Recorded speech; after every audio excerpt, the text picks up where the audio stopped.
Assalamualaikum warahmatullahi wabarakatuh. Nah, kita ketemu lagi untuk statistik. Pada kesempatan ini kita akan mempelajari terkait dengan skala pengukuran data. Nah, terkait dengan skala pengukuran data ini, kita pertama harus memahami dulu terlebih dahulu apa itu skala dan juga apa itu pengukuran. Nah, secara definitif, skala pada intinya itu dia menjadi sebuah alat dalam membandingkan individu terkait dengan variabel minat yang akan dipelajari. Dalam artian di dalam statistik, skala itu tingkatan ataupun cara pengukuran suatu variabel.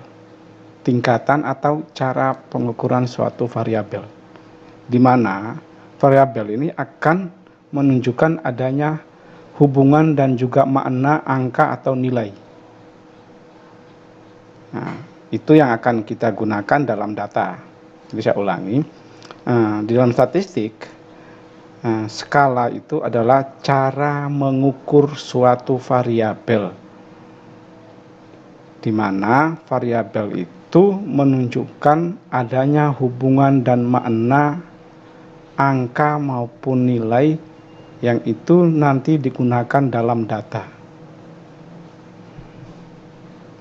Nah, arti dalam pengertiannya ini, maka kita bisa menarik sebuah kesimpulan bahwasanya dengan kata lain,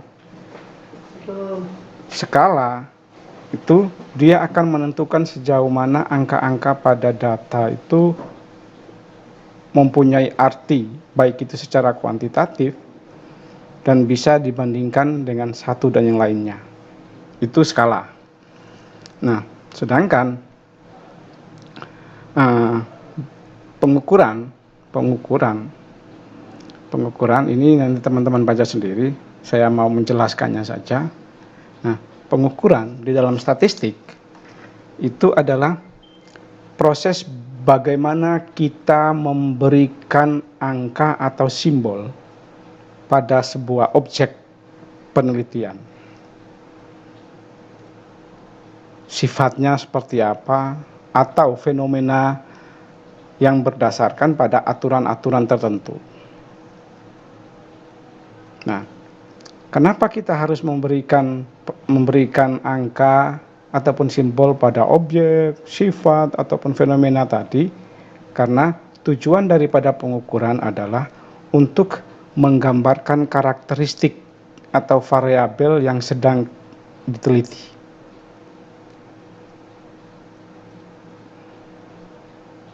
Ya, jadi objek yang bisa diukur itu apakah itu orang, apakah itu hewan atau benda, ataupun fenomena lainnya, misalkan tingkat pertumbuhan ikan, kualitas air, ataupun tingkat kepuasan masyarakat pembudidaya ikan. Nah, itu kita namakan objek.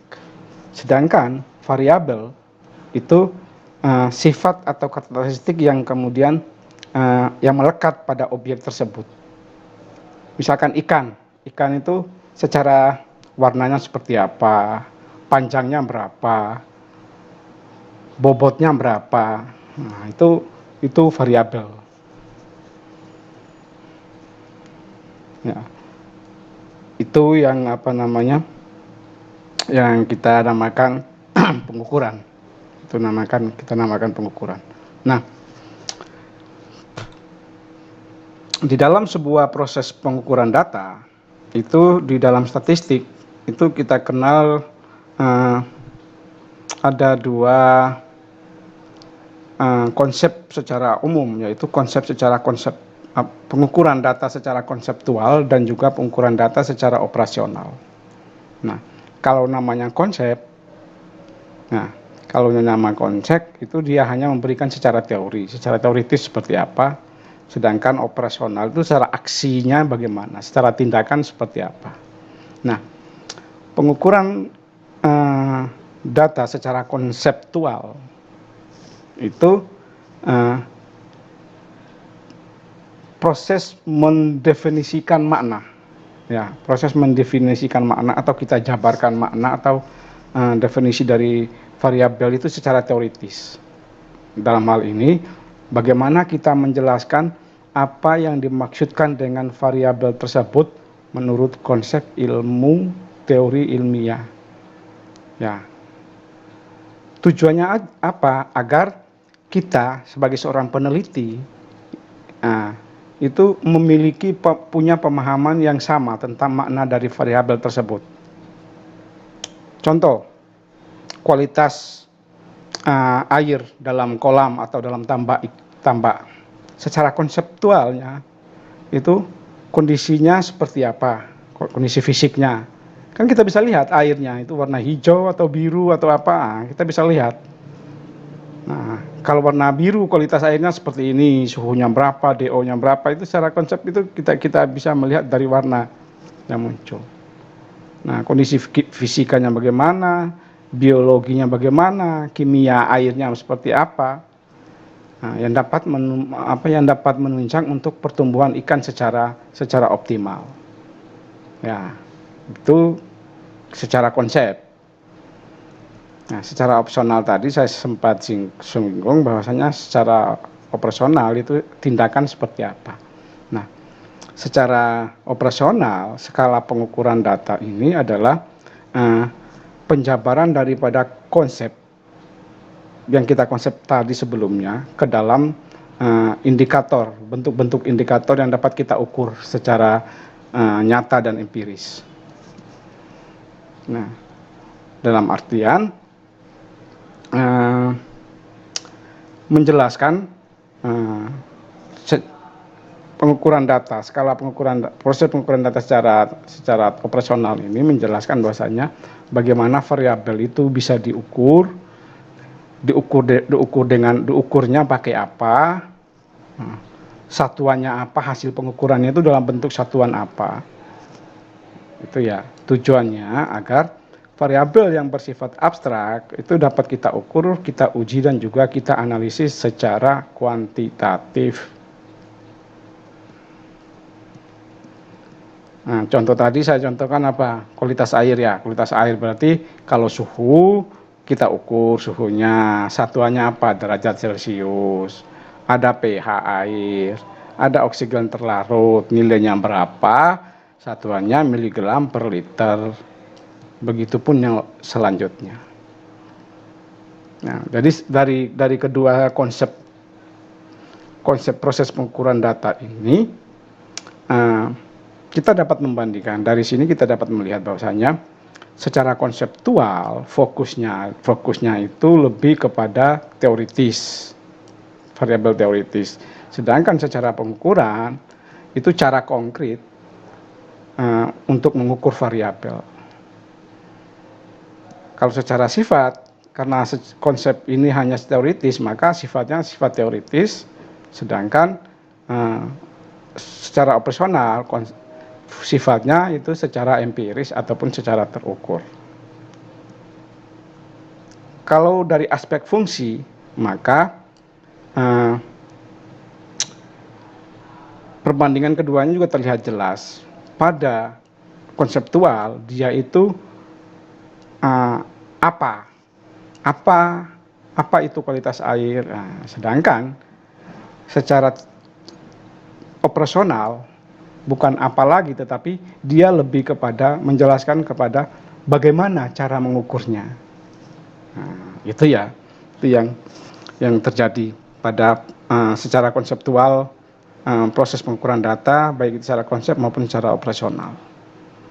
Nah, selain itu, kita juga melihat adanya dalam pengukuran sebuah data ada dua prinsip yang harus dipegang, yaitu prinsip eksklusif dan juga exhausting.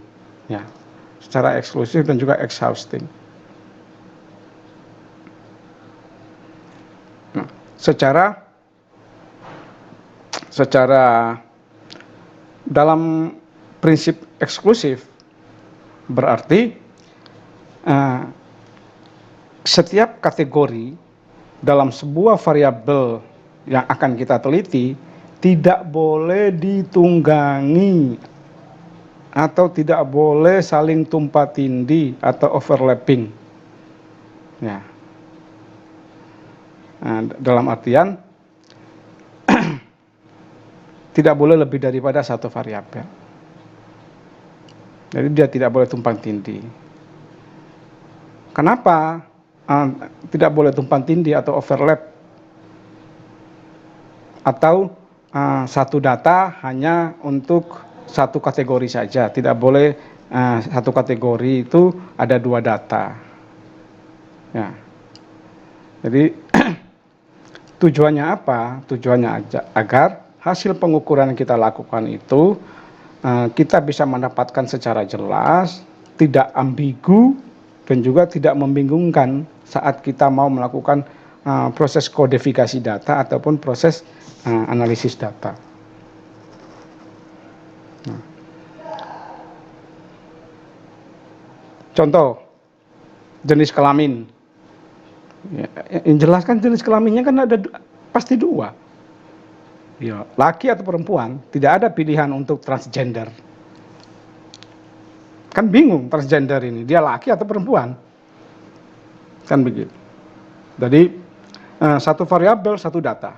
Tidak boleh overlap atau tumpang tindih. Nah, itu yang dinamakan dengan prinsip eksklusif. Terus bagaimana dengan prinsip exhaustive? Nah, exhaustive ini adalah nilai ataupun kategori dapat tersedia dalam variabel yang mencakup dari setiap kasus. Nah, ini dalam artian bahwasanya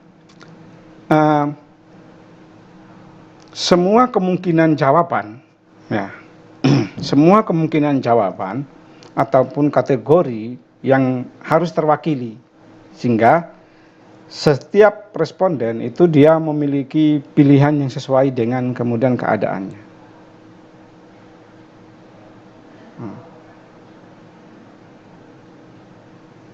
Tidak harus terwakili, ada semuanya, semua kategori harus terwakili.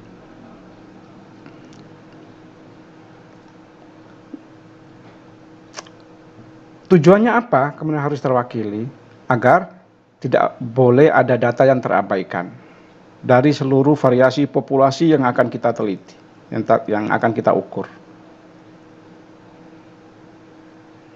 Nah, biasanya itu di dalam proses kita mengisi profil data diri, itu kan pasti ada, misalkan pekerjaan responden, pekerjaannya apa?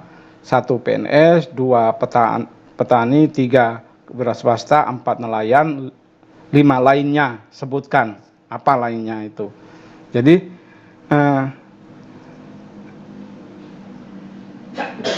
ada kemudian pilihan lainnya untuk supaya kemungkinan pekerjaan yang tidak kita setting itu ada. Oh, ini ada lainnya, itu nanti bisa kita kategorikan ada berapa jenis lainnya itu.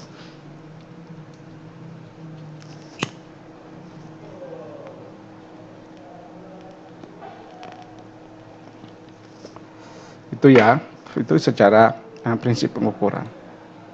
Nah, kunci utama daripada sebuah proses pengukuran data itu adalah data itu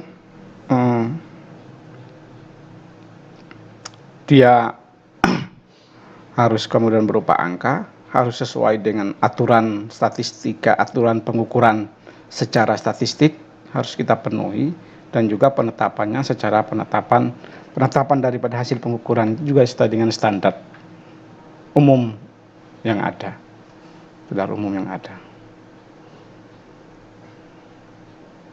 Nah, jadi sebuah pengukuran itu dikatakan baik jika pengukuran tersebut itu dia punya sifat isomorfis. Isomorfis itu secara nyata, artinya ada kesamaan yang erat antara realitas di lapangan, realitas yang terjadi yang akan kita teliti terhadap nilai yang diperoleh.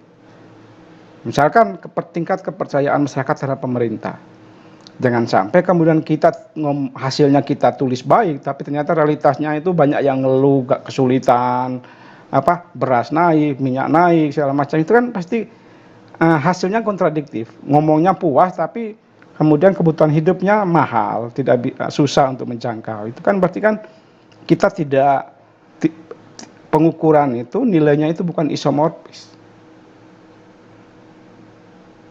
Seorang peneliti yang baik itu dia akan memotret apa adanya, kemudian dia analisis untuk memberikan. Karena data, fungsi daripada data itu dia sebagai sebuah informasi dan juga sebuah harapannya agar menjadi landasan untuk sebuah pengambilan kebijakan. Kalau datanya kita main-main dengan data, kita tidak jujur dengan data yang kita teliti, maka ya kebijakan yang akan diambil juga nanti akan keliru. Padahal kebijakan itu adalah sebuah langkah yang sangat bagus untuk mendorong sebuah perubahan terjadi. Itu ya secara prinsip umum. Nah, sekarang kita akan melihat lebih lanjut terkait dengan konsep dasar daripada pengukuran.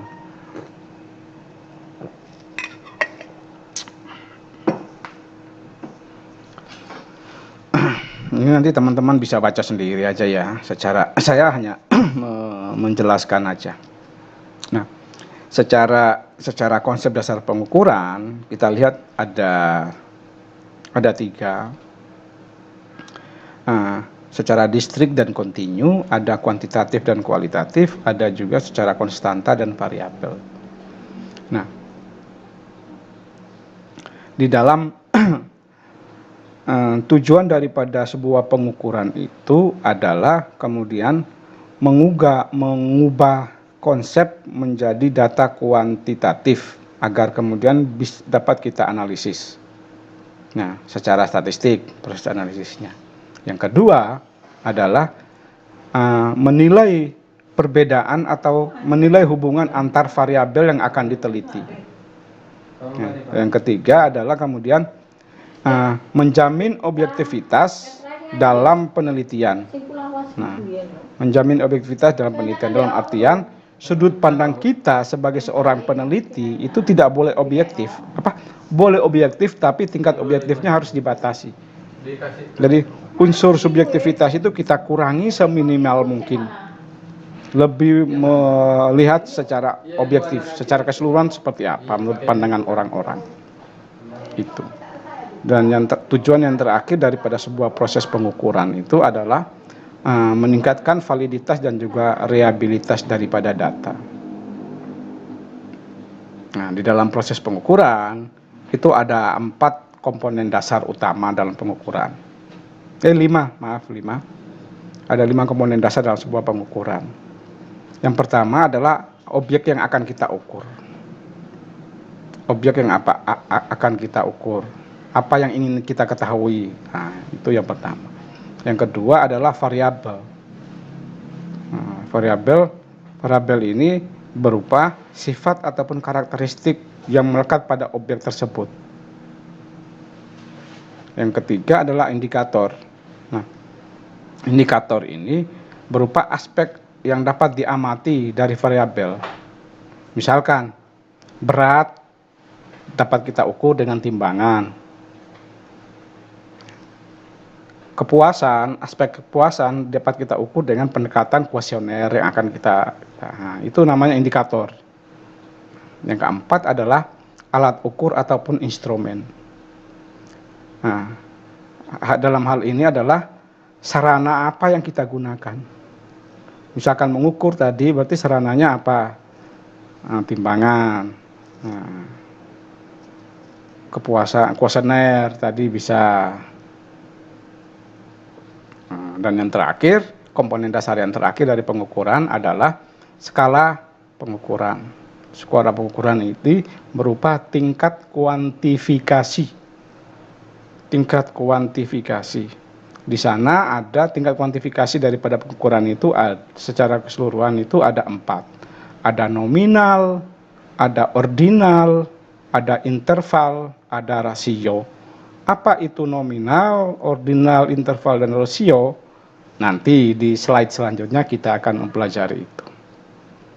dasar. Yang pertama adalah objek yang akan kita ukur. Objek yang akan kita ukur itu berupa sifat ataupun karakteristik yang melekat pada objek tersebut. Nah, yang kedua adalah variabel. Variabel ini berupa sifat ataupun karakteristik yang melekat pada objek tersebut. Itu yang pertama. Yang kedua adalah indikator. Nah, indikator ini berupa aspek yang dapat diamati dari variabel. Misalkan berat dapat kita ukur dengan timbangan. Kita lihat yang pertama, secara diskrit dan kontinu.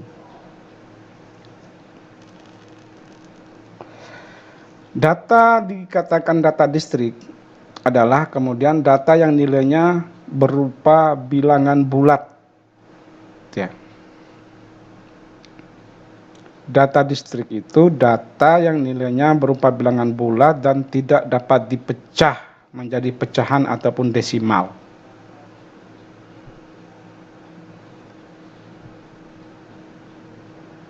Nah.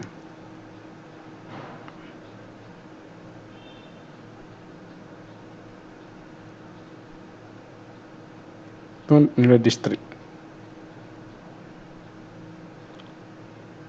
Nah, misalkan tadi banyaknya anak dalam satu keluarga dalam kasus COVID 2021 di Kota Malang, berapa yang kemudian muncul? Ataukah jumlah berapa jumlah ikan dalam satu kolam? Nah, pasti 120, tidak bisa kemudian 120,5 nggak ada. Jadi bilangan bulat tidak bisa dipecah. Itu data distrik.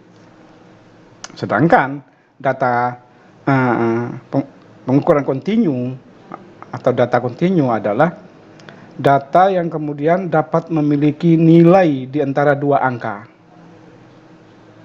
Karena dihasilkan daripada dari pengukuran ataupun misaran. Artinya nilainya bisa berupa pecahan atau desimal, tergantung daripada ketelitian alat ukur.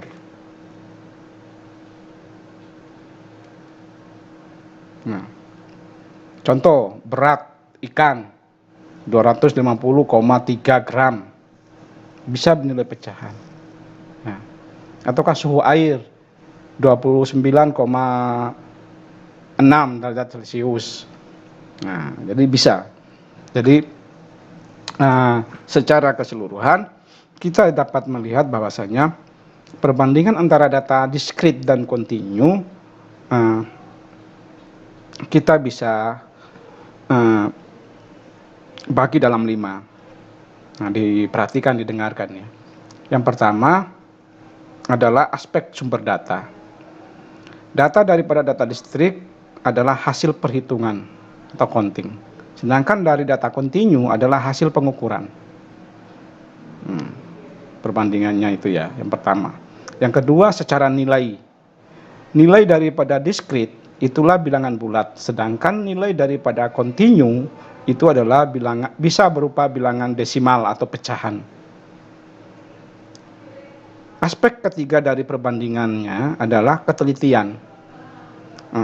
Pada distrik itu ketelitiannya tidak bisa dipecah sesuai dengan nilai datanya tadi di atas. Sedangkan pada kontinu ketelitian ini dapat dipecah tanpa batas. Ya, komanya itu kan tanpa batas. Dan yang terakhir, secara skala umum itu data diskrit itu lebih menggunakan nominal atau ordinal, sedangkan data kontinu dia lebih kepada penggunaan data-data interval ataupun rasio.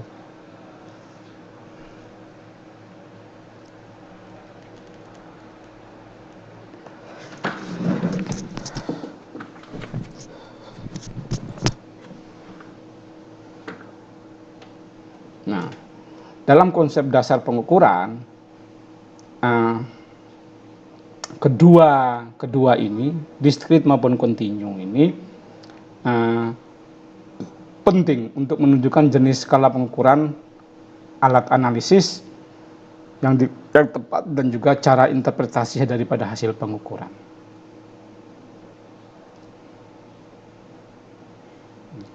Selanjutnya kita akan melihat konsep pengukuran secara kuantitatif dan kualitatif.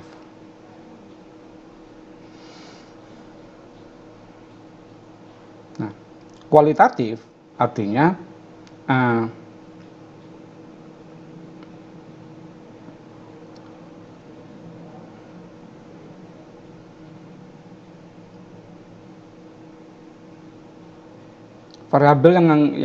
variabel yang diukur variabel yang hasil pengamatannya itu variasinya dalam jenis, bukan dalam jumlah atau tingkatan. Sedangkan pada kuantitatif, variabel hasil pengukuran itu dalam jumlah. Jadi, atau bahasa lainnya, saya akan mengatakan bahwasanya pengukuran secara kualitatif adalah pengukuran yang menghasilkan data dalam bentuk kategori, label, atau deskriptif, bukan angka secara matematis ya, yang bukan angka. Artinya, data kualitatif ini menggambarkan kualitas atau sifat suatu objek, bukan jumlah atau ukuran. Nah, ciri daripada pengukuran kualitatif ini adalah tidak dalam bentuk angka, tidak dapat dilakukan operasional matematis atau seperti tambah, kali, kurang, rata-rata, tidak ada. Dikelompokkan di dalam kategori atau sifat tertentu. Misalkan gini,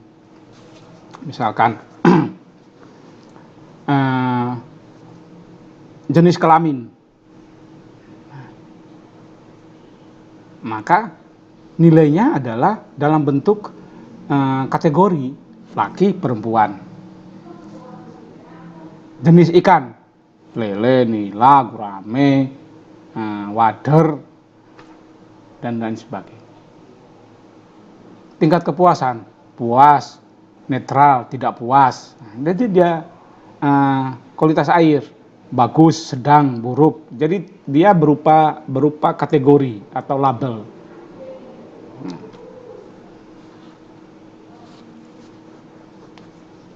Atau bahasa kasarannya gini, kualitatif itu menunjukkan apa atau siapa, bukan berapa.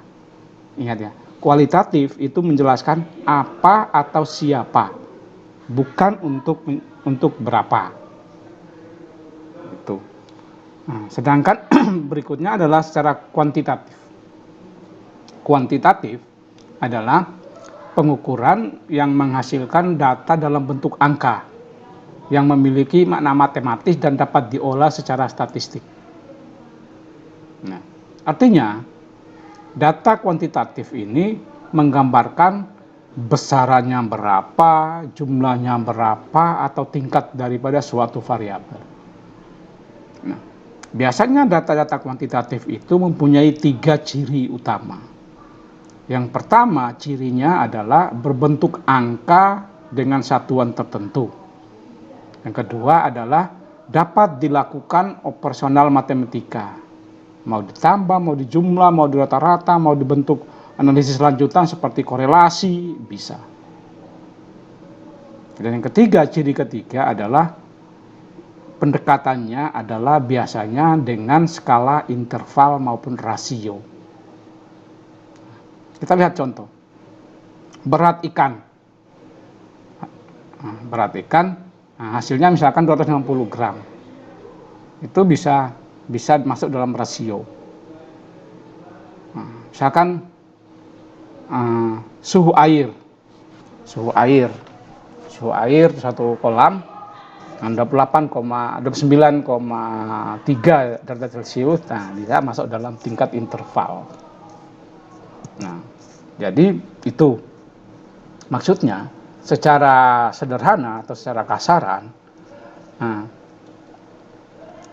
data kuantitatif menunjukkan berapa besar, berapa banyak, atau berapa tinggi nilai daripada sebuah variabel. Itu ya secara kuantitatif dan juga secara kualitatif. Selanjutnya konsep pengukuran secara konstanta dan juga secara variabel.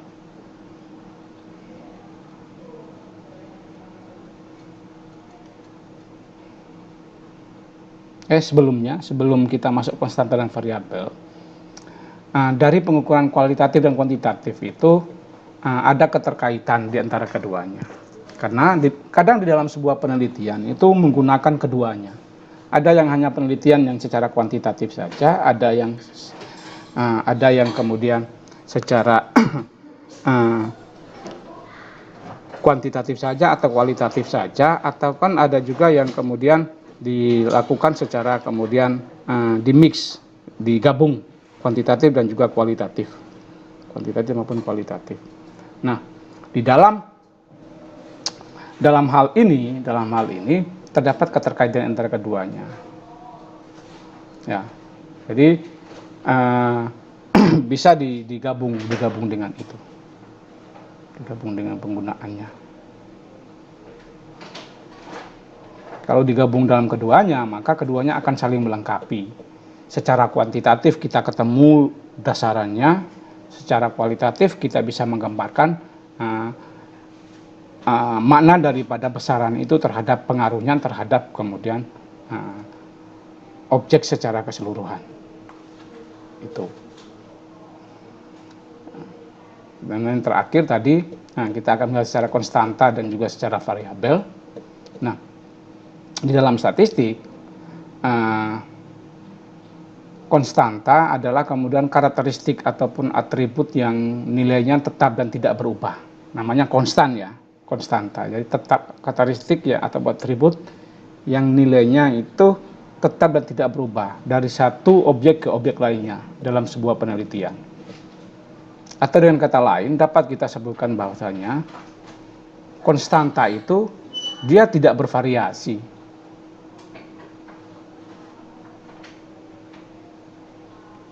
Ada 3 ciri utama, yaitu yang pertama adalah nilainya tetap pada semua objek. Yang kedua, kalau namanya sudah tetap, maka yang kedua secara otomatis tidak mengalami perubahan data tersebut. Dan yang ketiga adalah karena dia tetap tidak bervariasi dan tidak mengalami perubahan, maka yang ketiga adalah dia bukan variabel bebas ataupun variabel terikat. Karena tidak mempengaruhi, karena konstanta ini dia tidak mempengaruhi dan juga tidak dipengaruhi.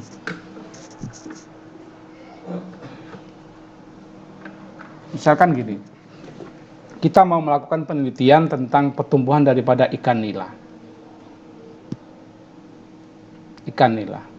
Secara keseluruhan, kita menyebut sebuah penelitian terhadap ikan nila, maka semua jenis ikan yang kemudian semua spesies ikan Oreochromis niloticus, semua sampel itu menggambarkan spesies yang sama.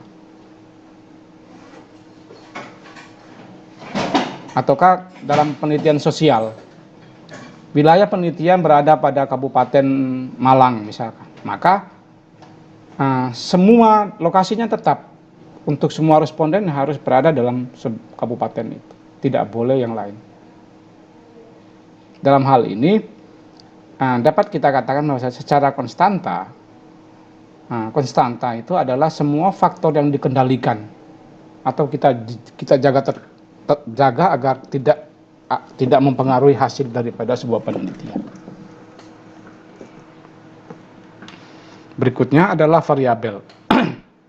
Variabel ini adalah karakteristik ataupun atribut yang nilainya dapat berubah atau bervariasi antara satu objek dengan objek yang lainnya.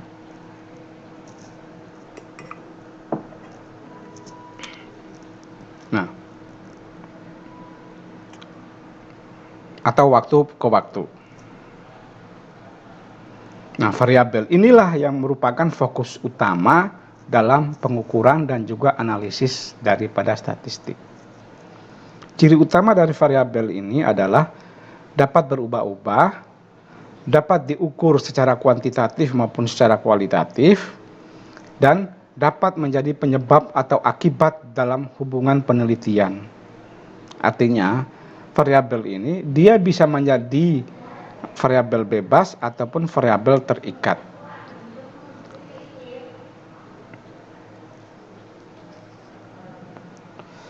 Misalkan gini,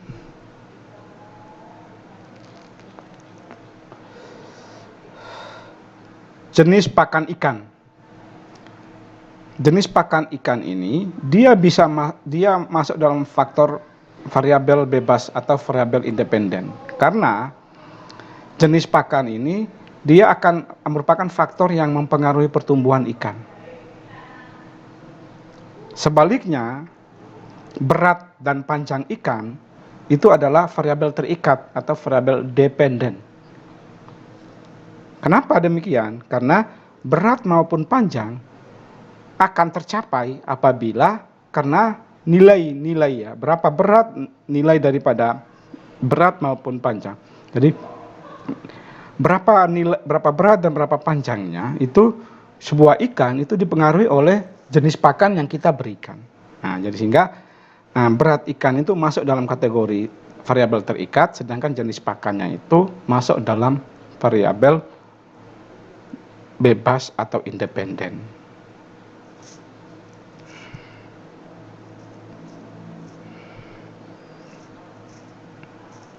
Itu.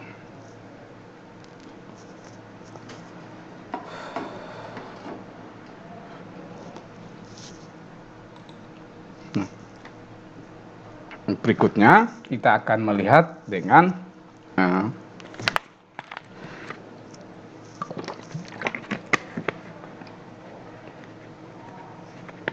skala pengukuran. Nah, skala pengukuran di dalam statistik itu merupakan tingkat atau cara memberikan arti pada angka atau simbol yang digunakan untuk mengukur variabel daripada penelitian. Skala pengukuran ini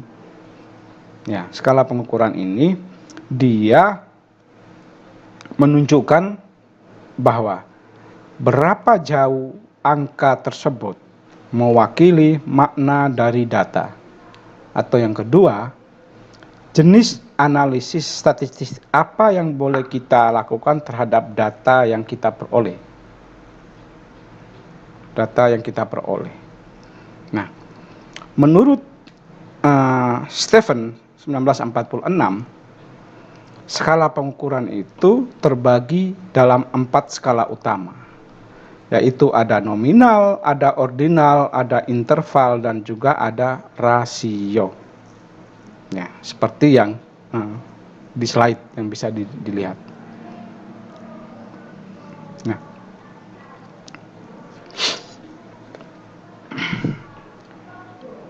kita melihat secara nominal.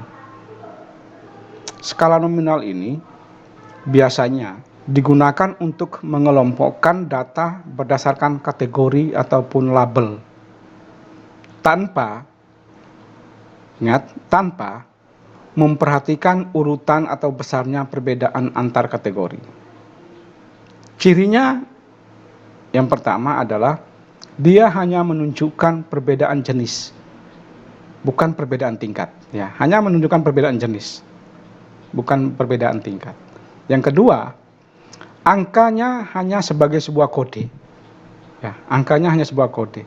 Tidak ada makna, hanya kode saja. Yang ketiga, tidak bisa dilakukan operasi seperti tambah ataupun rata-rata. Kita lihat contohnya ya. Jenis kelamin. Di dalam kolom itu ada penjelasan 1 sama dengan laki-laki, 2 sama dengan perempuan. Sehingga kita hanya menulis 1 atau 2. 1 itu itu melambangkan laki-laki, 2 itu melambangkan perempuan. Dalam artian ini adalah kita lihat dari ciri yang kedua tadi adalah angka hanya sebagai kode.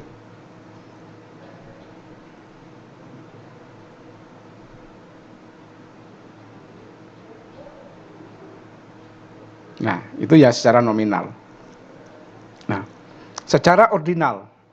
Skala ordinal ini menunjukkan urutan ataupun tingkatan antar kategori.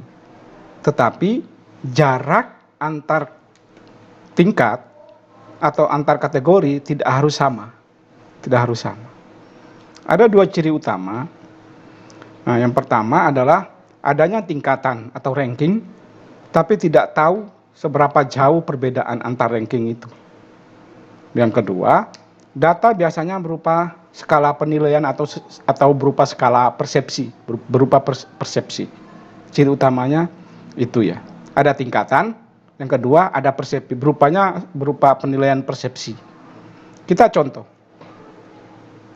tingkat pendidikan. Ada SD, ada SMP, ada SMA, ada sarjana, ada profesor. Ada profesor bukan pendidikan ya. Ada magister, ada doktor, S1, S2, S3 gitu. Nah, kalau kita melihat struktur tingkat pendidikan ini, maka dia ada urutan. Ya, kita tahu ada urutan, ada SD, SMP, SMA, S1, S2, S3. Tetapi jaraknya tidak sama. Tidak sama jaraknya. Ataukah juara lomba. Juara lomba itu kan pasti ada juara 1, juara 2, juara 3. Nah, dia berdasarkan urutan itu, ada ranking berdasarkan urutan.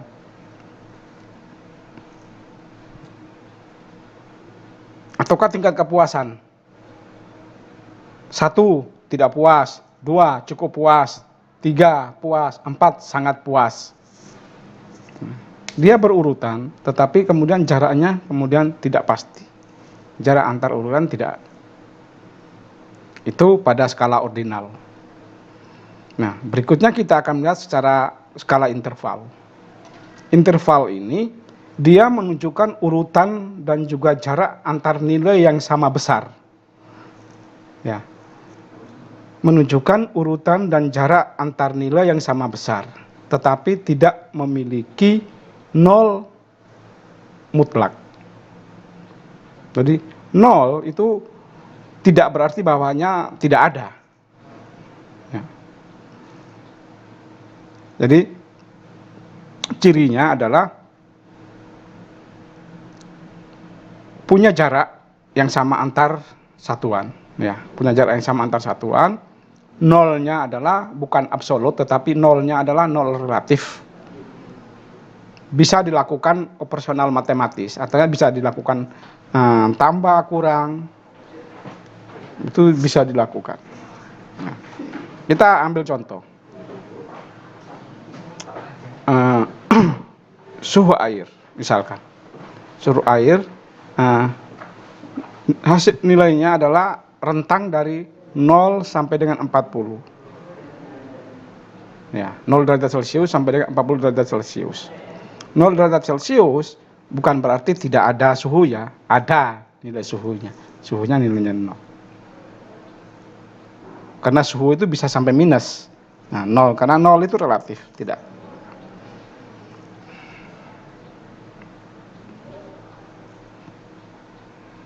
Nah, itu ya, itu pada pada interval. Yang terakhir adalah adanya skala rasio. Nah, skala rasio ini adalah skala paling tinggi tingkatannya di dalam skala pengukuran data. Karena dia merangkum sifat yang ada pada skala rasio ini merangkum dari 3 sifat sebelumnya. Di mana ada kategori, ada urutan, ada jarak yang sama, dan 0 itu tidak absolut. Dan 0 itu relatif. Nah, kita lihat contoh misalkan berat ikan dalam sebuah antara 0 sampai 300 gram, panjang tubuh antara 0 sampai 20. Nah, berarti kan 0 itu kan berarti ada nilainya. Dia ada panjangnya, tapi ada nilainya.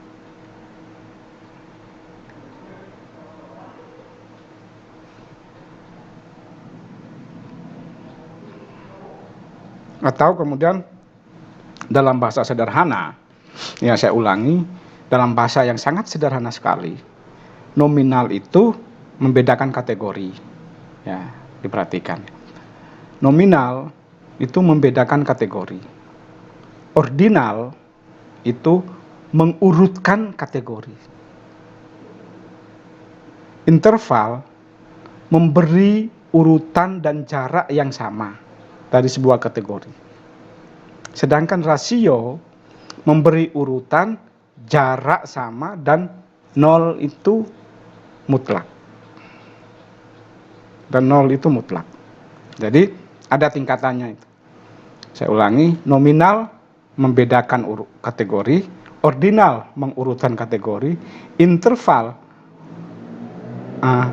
memberikan urutan dan jarak yang sama pada kategori, rasio adalah memberikan urutan, jarak yang sama, dan nol itu mutlak pada sebuah kategori.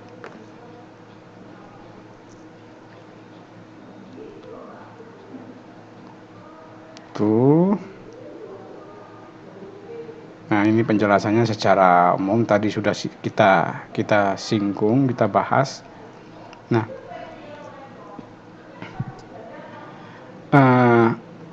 secara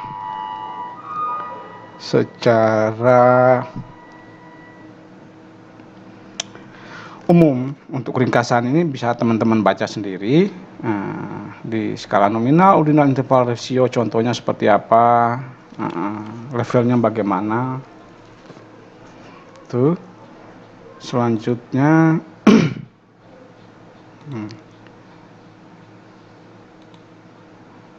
ini yang terakhir.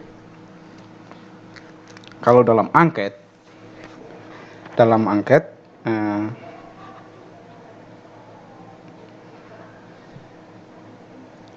ini biasanya kita kenal dengan skala sikap ataupun attitude scale. Itu berbagai metode pengukuran pada aspek sikap, persepsi, atau pendapat responden dalam sebuah angket. Nah, secara umum ada 4 yang biasanya digunakan, baik itu secara Likert, Charson, Gottman, dan juga diferensial, ataupun biasanya dalam statistik itu dikenal dengan namanya semantik diferensial. Nah, keempatnya ini digunakan untuk mengukur sikap, tetapi mempunyai konsep dan cara perbedaan yang sama, yang berbeda. Semuanya digunakan untuk pengukuran sifat, tetapi cara mengukurnya beda. Nah, skala pengukuran dalam angket itu adalah bagaimana cara kita untuk memberikan nilai secara numerik pada sikap dan juga opini responden terhadap suatu objek atau terhadap sebuah pertanyaan. Jelas bahwasanya dari ini maka tujuan daripada pengukuran angket ini adalah agar sikap yang bersifat abstrak atau secara kualitatif itu bisa kita ubah menjadi data kuantitatif dan juga dapat kita analisis. Nah, karena sikap, persepsi itu kan kualitatif, tetapi dengan pendekatan pengukuran angket itu bisa kita kualitatifkan. Nah, kita melihat yang pertama adalah ini mau yang mana dulu? Inilah yang dari bawah dulu lah. Ya, dari bawah dulu. Skala Likert. Nah, skala Likert ini adalah skala yang kemudian sangat sering digunakan untuk mengukur tingkat persetujuan atau tidak setuju. Nah, skala Likert ini biasanya digunakan untuk mengukur setuju atau tidak setuju terhadap sebuah pernyataan. Biasanya ciri utamanya itu ada 3. Itu yang pertama itu terdiri dari pernyataan sikap positif dan juga negatif. Ciri utamanya dari Likert itu ya. Terdiri dari pernyataan sikap yang positif atau negatif. Nah, yang kedua, responden itu memilih satu dari beberapa tingkat persetujuan. Dan yang ketiga adalah biasanya dia punya 5 atau 7 kategori jawaban. Misalkan gini, apakah saudara setuju bahwa praktek budidaya perikanan secara berkelanjutan itu penting untuk menjaga ekosistem supaya seimbang? Nah, ada 5 kategori itu. 1, sangat tidak setuju. 2, tidak setuju. 3, netral.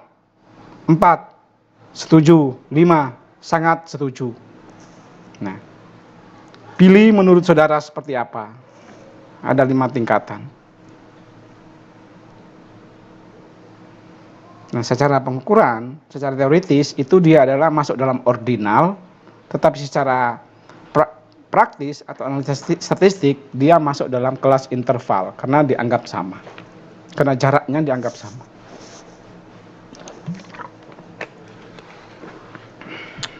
Nah, Likert ini punya berapa kelebihan? Itu mudah dibuat dan juga diolah, dan juga dapat digunakan untuk analisis parametrik. Analisis parametrik ini apa? Regresi, ya, ada mean. Nah, tapi dia juga punya beberapa kekurangan. Yaitu dia kekurangannya itu yang pertama dia cenderung bias ke jawaban yang tengah. Biasanya orang yang kemudian cari aman, netral saja. Dan juga dia tidak mengukur secara mendalam. Itu pada skala Likert.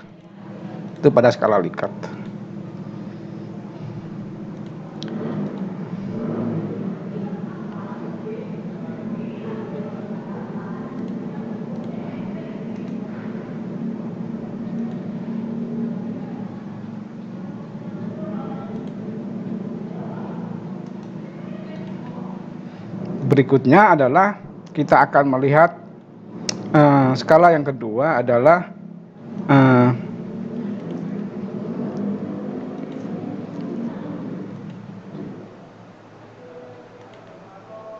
kita akan melihat yang kedua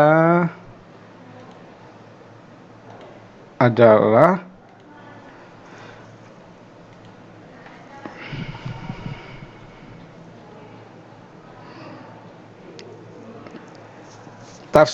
Thurston. Nah, skala Thurston ini adalah skala yang dikembangkan untuk mengukur skala yang dikembangkan untuk mengukur intensitas sikap terhadap suatu objek. Cara mengukurnya bagaimana? Cara mengukurnya melalui rangkaian pernyataan yang sudah diberi nilai oleh para ahli. Nah, ciri utamanya apa? Yang pertama, setiap pernyataan itu sudah ada nilainya. Ya, biasanya itu 1 sampai 11. Jadi kalau 1 sampai 11 berarti kategorinya sangat negatif sampai pada sangat positif. Ciri kedua adalah responden itu memilih pernyataan yang paling sesuai dengan pendapatnya. Dan yang ketiga, nilai sikap responden itu merupakan rata-rata dari nilai pernyataan yang dipilih. Jadi semuanya, misalkan 100 responden dengan nilai yang berbeda-beda, nanti di rata-rata hasilnya, kemudian itu dijadikan satu kesimpulan bahwasanya dari responden tersebut misalkan 60,21% menyatakan tidak kecewa dengan pemerintahan. Nah, misalkan seperti itu. Jadi di rata-rata nilai sikap itu. Contoh seperti yang di atas sebelumnya di skala Likert, misalkan aquaculture budidaya perikanan berkelanjutan. Nah, ada misalkan 4 pernyataan bahwa budidaya perikanan itu ataupun aquaculture itu dia hanya merusak ekosistem, nilainya 2. Yang berikutnya adalah aquaculture itu perlu dikendalikan secara ketat, nilainya 5. Atau yang ketiga pernyataan aquaculture itu dapat berkelanjutan dengan manajemen yang baik, misalkan nilainya adalah 8. Atau yang berikutnya adalah aquaculture adalah solusi utama untuk ketahanan pangan, nilainya 10 misalkan. Jadi responden itu diberikan memilih satu ataupun beberapa pernyataan yang sesuai dengan pendapatnya. Kemudian kita rata-rata, kita scoring dan kita rata-rata. Jadi misalkan dia melingkari nomor misalkan nomor 2, 3, dan 4. Tinggal kita rata-rata.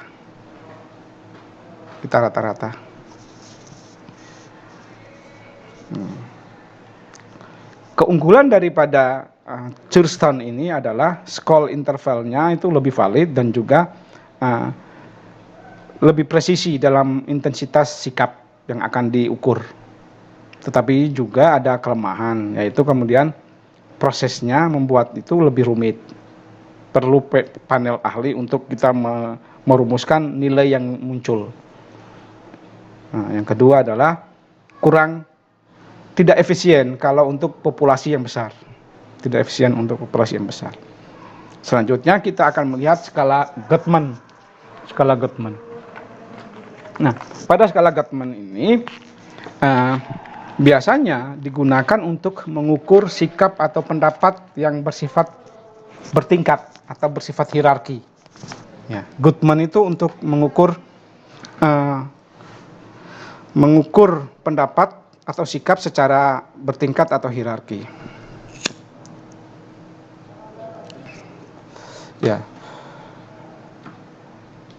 Dalam artian, kalau kita setuju dengan pernyataan yang kemudian tingkatannya tinggi, maka otomatis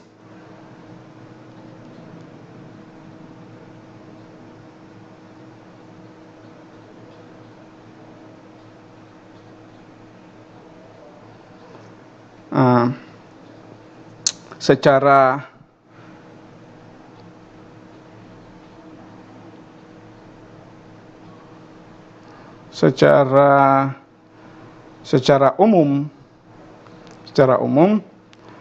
kalau kita menyetujui pernyataan yang sifatnya lebih tinggi, maka yang lebih rendah juga kita setuju, artinya begitu. Jadi ciri utamanya adalah untuk skala Guttman ini adalah pernyataan itu disusun secara berurutan dari yang paling sederhana sampai yang paling kompleks atau yang paling ekstrim. Terus yang ciri kedua adalah jawabannya itu lebih bersifat dikotomis, ya atau tidak, setuju atau tidak setuju, begitu.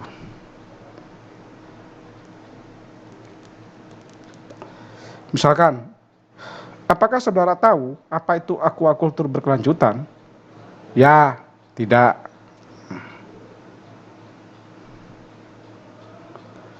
Apakah saudara menerapkan prinsip aquaculture berkelanjutan di tambak yang saudara punya? Ya, tidak. Jadi dalam itu ada rentang nilainya, ada skala nilainya. Jika iya, maka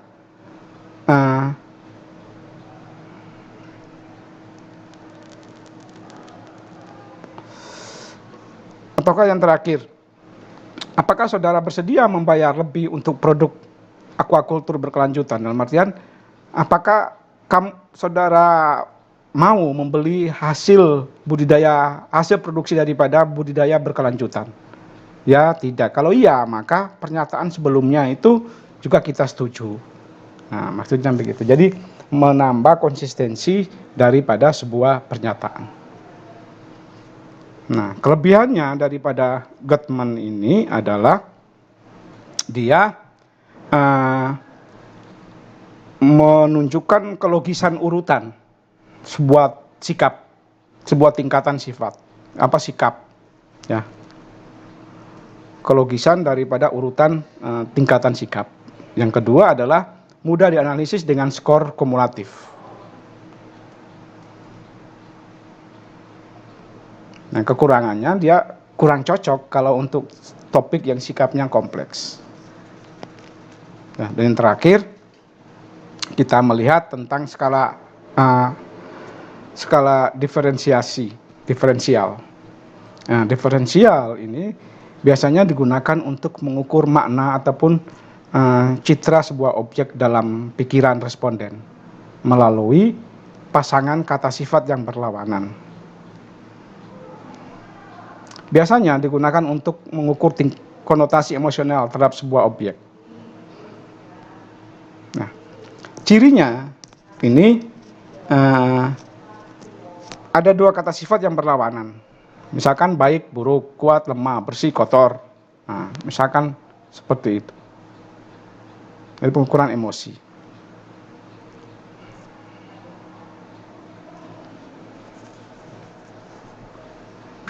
Nah, seperti tadi, misalkan aquaculture tadi,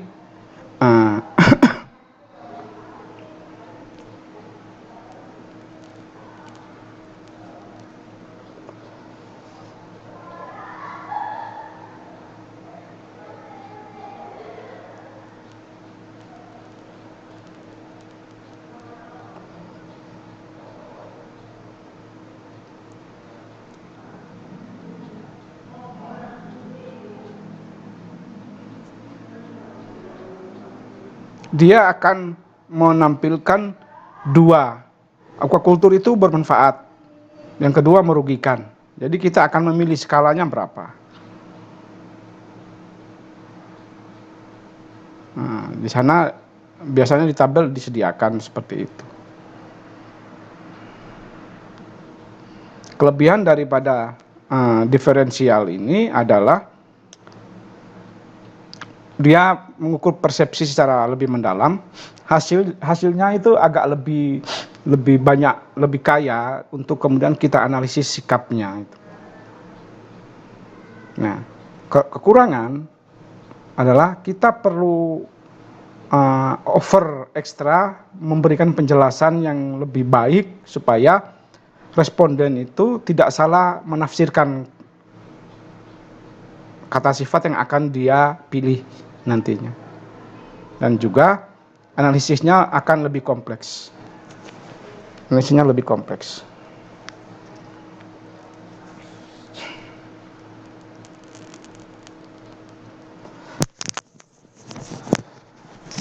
Nah, dari keempatnya ini untuk pengukuran angket ini, skala pengukuran angket ini dapat saya sederhanakan menjadi Likert itu digunakan untuk mengukur tingkat setuju atau frekuensi. Tingkat persetujuan atau frekuensi. Charleston itu untuk mengukur intensitas sikap secara ilmiah. Gottman itu untuk mengukur sikap yang bersifat bertahap atau secara hierarki. Sedangkan diferensial atau diferensial semantik itu untuk menilai persepsi, citra ataupun makna suatu konsep. Jadi itu. Nah, ini secara umum perbandingan data ini baik itu secara rasio, ya, secara proporsi, secara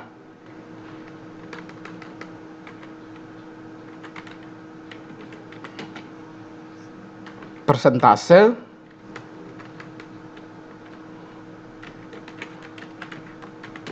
dan juga secara tingkat atau secara rate.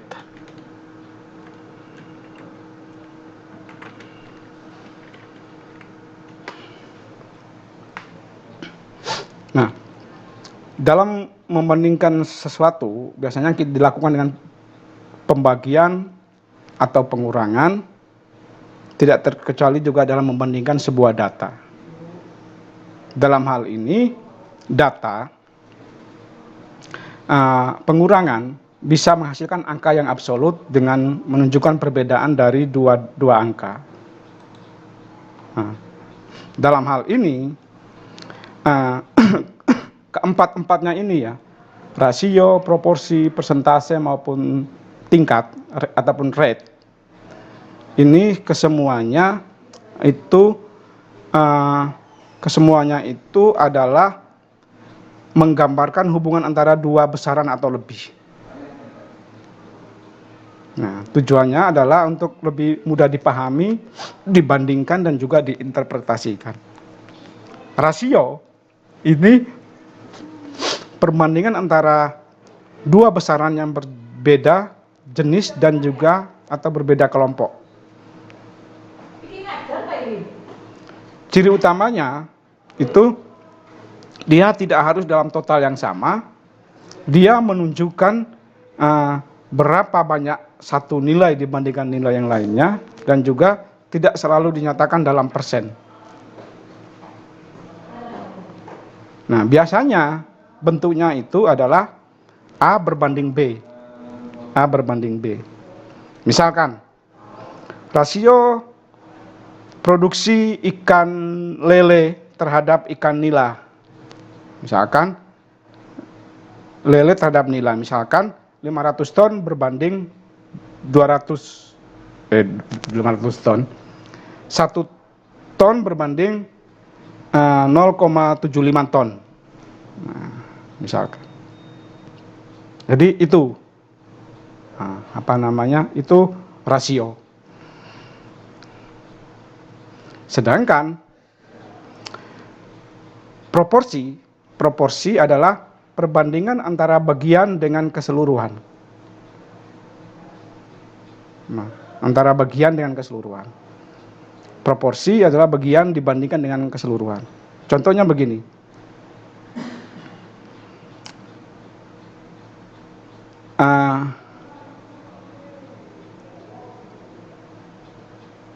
Dari 100 tambak udang di Jawa Timur, misalkan, proporsinya adalah hanya 25 tambak itu yang berwawasan lingkungan atau ramah lingkungan. Berarti apa proporsinya? 25/100. Nah, proporsinya begitu. 25/100. Proporsinya berarti 0,25. Yang ketiga adalah persentase. Persentase ini adalah proporsi yang dikalikan 100. Ya, proporsi yang dikalikan 100. Jadi dari contoh sebelumnya di atas berarti apa? 25, hanya 25 yang tambak yang ramah lingkungan atau yang ramah lingkungan. Berarti tadi berapa? 25/100 tadi berapa? 0,25 dikalikan 100. Berarti apa? Hanya 25%. Ya. Hanya 25%. Dan yang terakhir adalah tingkat atau rate. Tingkat atau rate ini adalah perbandingan antara jumlah kejadian tertentu dengan ukuran populasi dalam jangka waktu tertentu. Jadi rate adalah jumlah kejadian dibagi dengan populasi yang berisiko, kemudian dikalikan dengan K, jangka waktu.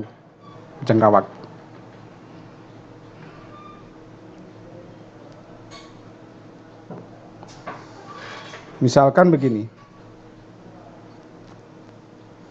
di dalam tambak pada tebar kita misalkan berapa itu? Apa? Pada tebar kolam, pada tebar ikan, pada tebar